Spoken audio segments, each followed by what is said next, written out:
Hey everyone! Today I'm going to show you how to make turmeric golden milk.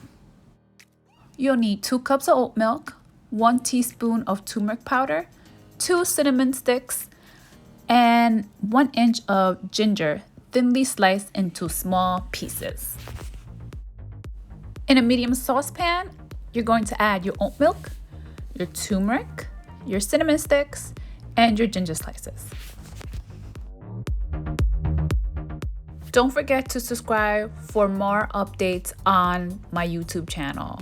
Click subscribe, ring the bell, press the button, whatever you do, click it, and you'll get more updates on my uploads of all of my lovely videos.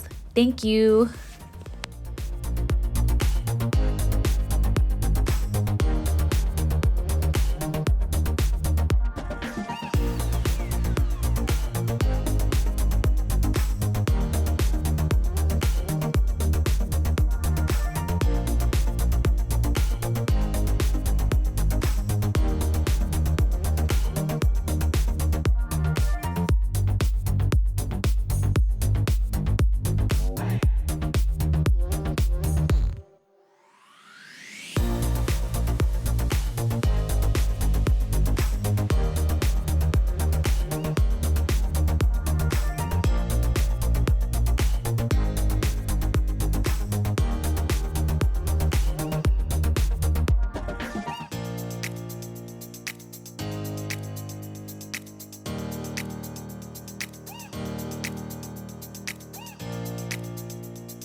Allow it to boil and simmer for about 20 minutes. Then it's ready to serve.